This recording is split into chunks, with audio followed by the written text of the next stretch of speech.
Hai semua, apa kabar? Gimana hari-hari kalian? Semoga kalian sehat-sehat terus ya.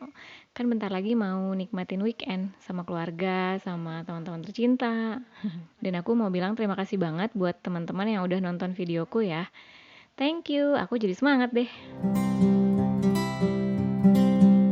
Dan hari ini aku pengen ngajak kalian untuk ngobrolin novel fiksi judulnya The Midnight Library karyanya Matt Haig. Aku hari ini nggak ada buku fisiknya karena aku bacanya di Gramedia Digital. Cukup 45.000 aja aku udah bisa baca buku fiksi sepuasnya. Aku penasaran sama buku ini soalnya rame banget di Goodreads.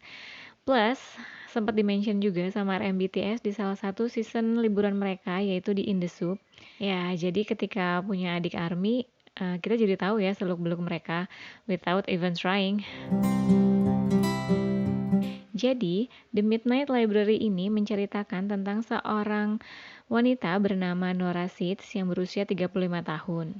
Nora selalu merasa payah. Ia selalu merasa apa yang ia lakukan tidak pernah membuahkan hasil. Nora pun hidup dihantui dengan rasa penyesalan-penyesalannya. Ia mulai memikirkan lagi pilihan-pilihan hidupnya yang dahulu apakah sudah tepat atau belum.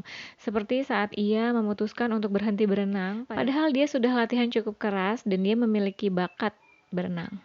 Atau penyesalan-penyesalan dia yang lain seperti kenapa sih dia dulu membatalkan acara pernikahannya tepat H-2 sebelum pernikahan itu berlangsung. Dan alasannya juga nggak cukup jelas.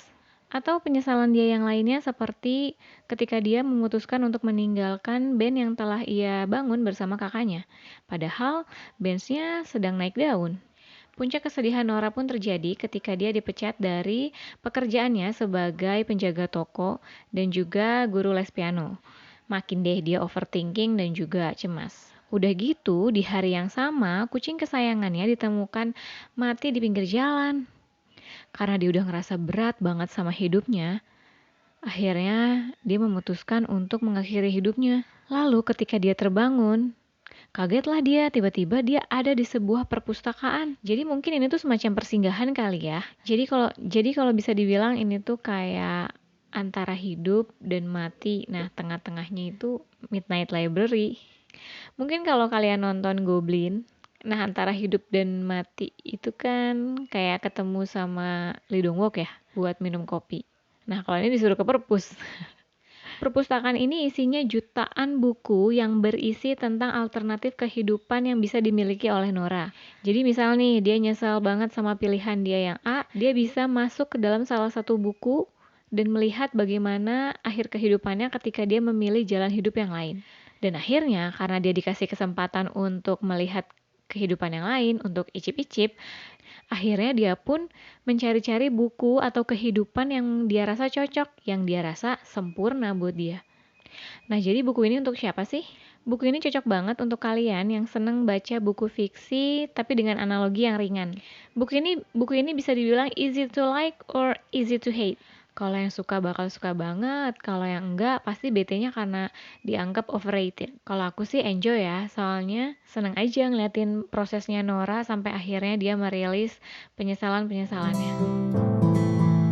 Hati-hati spoiler ya, buat kalian yang gak mau kena spoiler, kalian bisa berhenti di video ini, lalu lanjut lagi setelah baca ya. Buat yang mau lanjut, ayo! Aku suka cara penulisannya Matt Haig di sini karena dia bagus banget ngegambarin perasaannya Nora tentang depresi, tentang ngerasa kehilangan arah, tentang ngerasa nggak connect dalam hidup ini. Jadi Matt Haig tuh kayak seperti ngajak pembacanya untuk bisa berempati terhadap perasaannya Nora. Selain itu, Nora jadi mengingatkan salah satu sisi dari kita yaitu senang berandai-andai.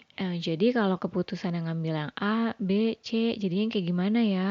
Kebanyakan andai-andai kayak gitu kan sebenarnya menahan diri kita untuk menciptakan sukses kita di versi yang sekarang. Nah, jadi kalau bisa dibilang analogi dalam buku ini itu gampang banget buat dipahami. Seperti ketika Nora semangat banget cari buku yang cocok buat dia, tapi semakin dia cari bukunya, semakin dia tersadar bahwa perubahan-perubahan kecil yang dia buat itu akan mengarah kepada perubahan yang besar, pada apa ya?